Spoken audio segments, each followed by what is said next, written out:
बिल्कुल आशीष, आज भारतीय मार्केट्स के लिए एक आप कह सकते हैं कि इम्तिहान का दिन है, क्योंकि कल जिस तरीके से मार्केट के टेक्सचर का टेस्ट हुआ उसके बाद आज मार्केट के लिए, क्योंकि कल की क्लोजिंग मार्केट की काफी शानदार थी।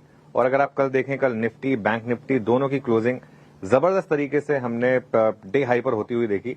तो उस हिसाब से मार्केट के लिए एक ब्रेकआउट का टेस्ट होगा।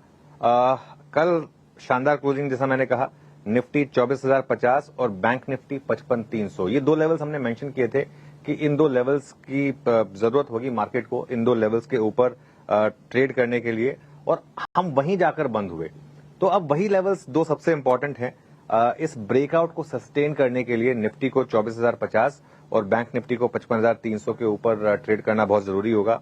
ईरान और यूएस के बीच कल डील लगभग हो गई थी, ठीक है ना। कल बात हो रही थी कि ऑलमोस्ट डील हो गई है, लेकिन वो जो हमारा ऑलमोस्ट है ना, वही हमारे लिए सबसे बड़ा एक दुश्मन रहा है, क्योंकि वो लास्ट तक जाते जाते कुछ ना कुछ पेच फंसी जाता है।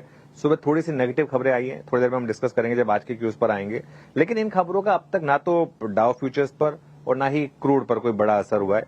तो ऐसे में उम्मीद रहेगी कि ये जो ब्रेकआउट है ये टिके, लेकिन इसके लिए आशीष 2-3 दिन तक बाजार का डे हाई पर बंद होना थोड़ा जरूरी है। और अगर हम 2-3 दिन डे हाई पर बंद हुए तो मुझे लग रहा है कि काफी कॉन्फिडेंस आएगा। और आज भी मार्केट का डे हाई पर बंद होना ये इंपॉर्टेंट होगा। और किसी भी हल्की सी गिरावट आए जो उसमें थोड़ी सी बाइंग आ जाए, ये इंपॉर्टेंट होगा।